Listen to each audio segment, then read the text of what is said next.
rated SPG. Striktong patnubay at gabay ng magulang ang kailangan. Maaaring may masiselang tema, lengguwahe, karahasan, sexual, horror o droga na hindi angkop sa mga bata. Nauwi nga sa trahedya ang pagmamadali ni Thea para maipuntanas si Ashley at maidonate na ang bone marrow nito.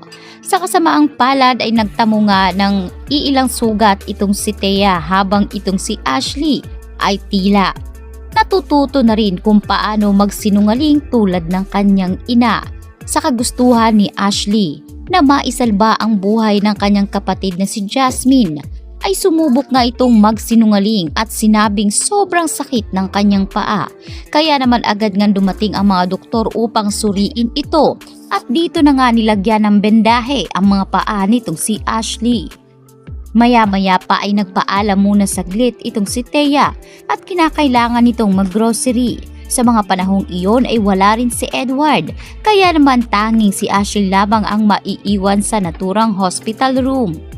At nang makaalis na ang kanyang ina, ay agad nga itong nagtanggal ng mga bendahe ng kanyang paa, maging ang bendahe ng kanyang mga kamay at dali-dali nga siyang pumunta sa kwarto na kung saan naroroon itong si Paulo at Marge. Agad ngang hinarap ni Ashley ang mag-asawa. Dito sinabi ni Ashley na pumapayag na nga siyang mag-donate ng kanyang bone marrow. Hindi umano ito alam ng kanyang mga magulang dahil tumakas lamang siya. Kaya naman itong si Paulo tila nawala ito sa kanyang direksyon at pumayag nga siya sa kagustuhan nitong si Ashley. Subalit itong si Marge ay nananatili pa rin ang kanyang pagiging ina. Hindi nga raw po pwede na basta-basta na lamang nila hahayaan na magdesisyon ang bata gayong hindi alam ito ng kanyang mga magulang. Ano man ang mangyari kay Jasmine ay matatanggap niya iyon. Subalit ang magsinungaling para mailigtas ang kanilang anak ay masyado umanong imposible. Baka mabaliktad pa sila sa pagkakataong ito. Sa kabilang banda, magkakaroon nga ng donor itong si Jasmine na ikinagulat ng lahat.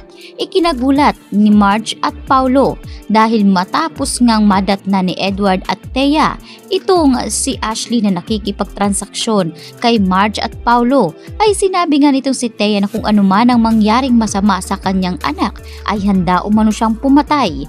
Bagay na ikinakatakot ngayon nitong si Marge at Paulo sa pwedeng kayang gawin ni Thea kung ano man ang mangyari dito kay Ashley.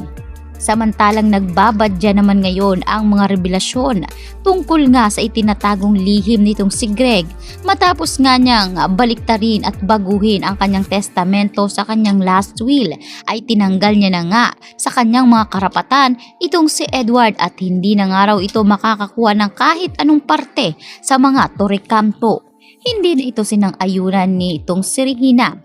Sinabi ni Regina na bakit umano tinanggalan ni Greg ng karapatan at mana, gayong anak niya rin si Edward. Subalit tila may mga mensahe si Greg na hindi nga ngayon maintindihan nitong si Regina. Kaya questionable para kay Regina ang mga binitawang salita ni Greg. Agad nga siyang lumabas ng kanyang opisina at sinabing mag-iinom siya dahil may mga problema nga siyang dapat indahin, lalo't may mga sekreto rin na kanyang pinakaiingatan na wala ngang alam itong si Regina. Pakakaabangan naman natin ang bagong donor dito kay Jasmine. Isa itong magandang balita para kay Marge at dito kay Paulo, ngunit ang donor na ito ay hindi nga nagpakilala dahil mananatiling lihim ang lahat. Sapagkat dito na nga ngayon kakailanganin na magkaroon ng matibay na donor itong si Jasmine bago pa man mahuli ang lahat, ay gagawin umano ni Greg para maisalba ang kanyang apo. Ganun pa man ay dito nga lumabas itong si Aldrin.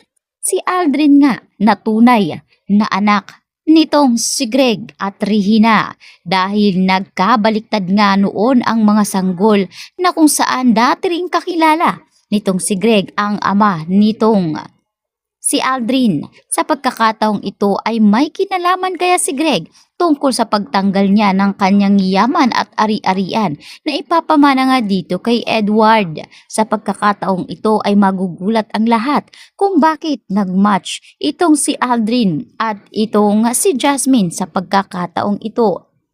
May mga basihan kaya ang mga test na isinagawa kay Aldrin, samantalang hindi nga makapaniwala ngayon itong si Regina sa mga inamin nitong si Greg sa kanya at halos mawasak ang mukha ni Greg sa galit ni Regina.